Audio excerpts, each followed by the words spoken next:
The charity of the week. Our charity of the week all this week is Motiv8, and Nicola Brown is with us to tell us more about it. Nicola, the charity itself is made up of a number of different teams, isn't it? Tell us a little bit more about them. Yeah, so within Motiv8 we've got 8 teams, 8 different parts of our service.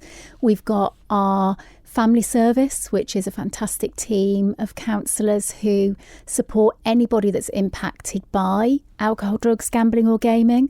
So that's going into schools with children, counselling support for them, right the way through to grandparents that are struggling with what somebody is doing within the family.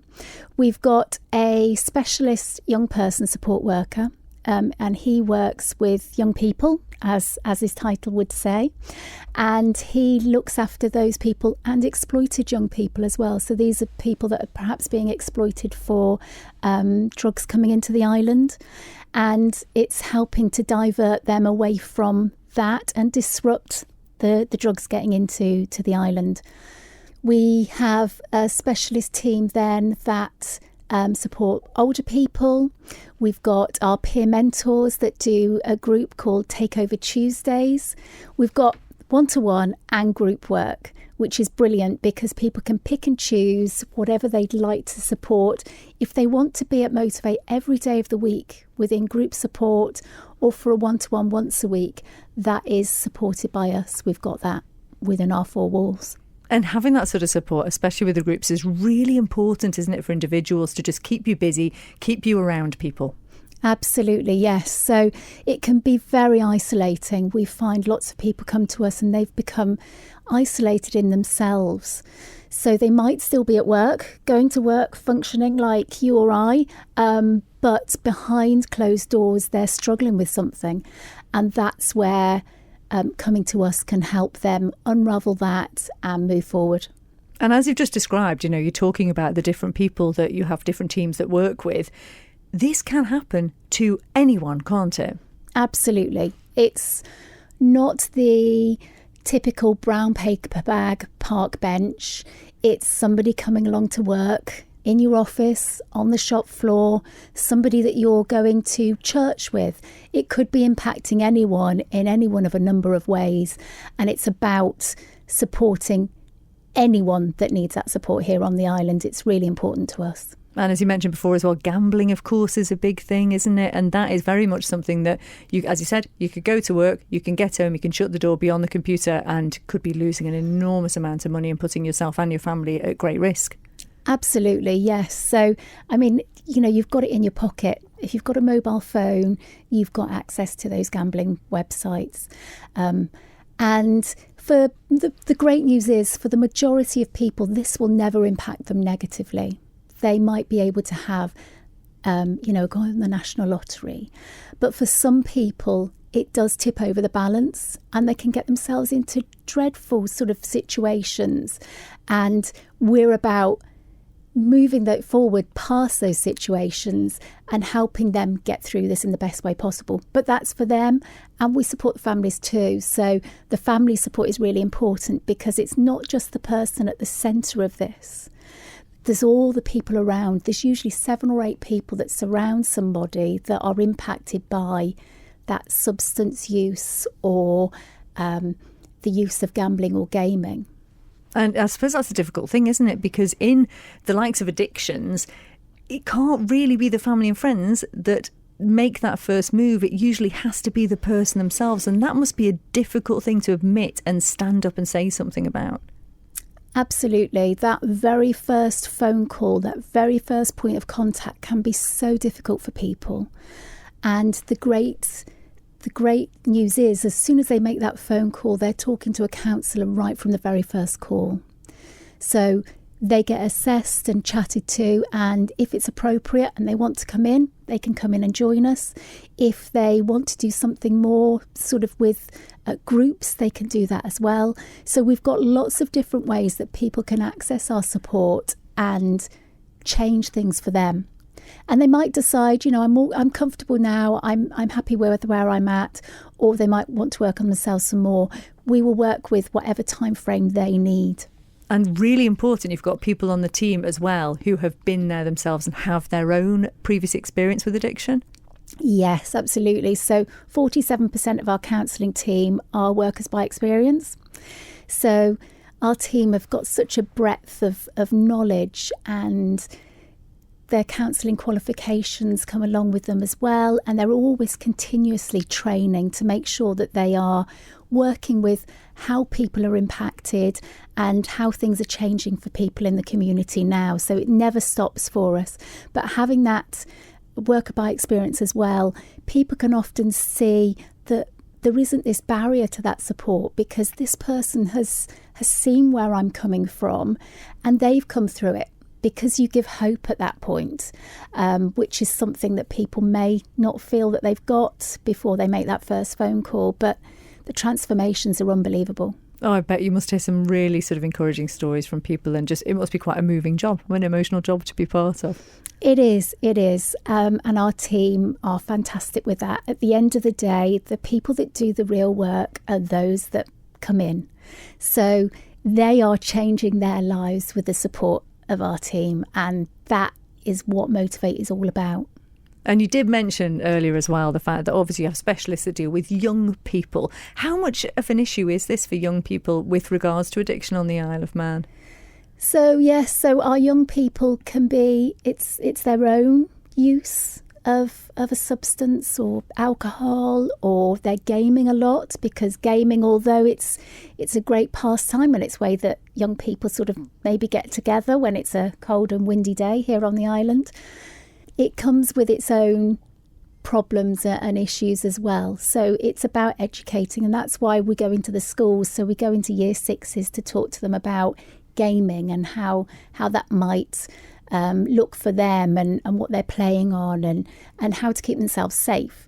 So we're all about being safe, being aware, and how to sort of mitigate any of those issues that might happen. And I'm guessing as well part of that is sort of educating the parents as well as to maybe what to look out for or what they should do if they're concerned about their children. Yeah, absolutely. So we can offer support to parents. They can give us a call, they can drop that email, drop us a WhatsApp message, and we'll offer support to them. No question is too silly to ask. If they're worried about something, go with that gut instinct, ask that question, and we'll answer it to the best of our ability. And if you need support as a parent, we can absolutely offer that. So we're there for young, old, whatever background you're from. We're there to support anyone here on the island. And the brilliant thing as well, you've got no waiting list, so people can get seen and spoken to very quickly. Absolutely. That's really important to us as well. When somebody has made that decision to make that call, the last thing you want to do is be sat on a waiting list. So that call comes in, they're assessed, and we get them in very quickly from that point. And I have to say, I think your Facebook is brilliant, because you have the likes of Takeover Tuesdays, and you're always posting information on there that is very useful as well. So that's a good place for people to look as well, isn't it? Absolutely, yeah. So our Facebook page has all of our groups on every week. So we do have Takeover Tuesdays. We have Smart Recovery, which is a abstinence-based programme. On Thursdays, we have the wellbeing workshops, which are run by different members of our team on their specialist areas. And that's always on Facebook, what is coming up for this week. And then 3 times a week, we have auricular acupuncture, which is acupuncture in the ears. And that really helps with aids sleep and that part of that recovery as well. So that is really well attended. So that's one too, if you're coming to Motiv8, to come along to. And then we provide lunches on 2 days a week as well, because often people are isolated.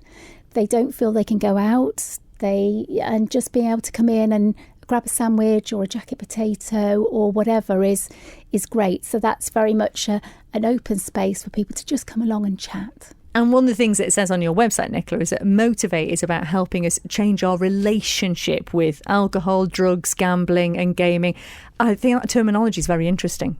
Yeah, so for some people, even though we are called Motiv8 Addiction Services, they wouldn't consider themselves to have an addiction per se. That's why we say, it's your relationship with. If you're not comfortable with your relationship with alcohol, with drugs, with gambling, with gaming, that's the point to have that chat with us. I mean, are there obvious kind of alarm bells that will ring that will mean that you do know that you have some sort of an issue? Because many of us will come home and have a glass of wine of an evening, or, you know, Friday night you feel, I might have a treat this evening. And how do you know when it is actually a problem?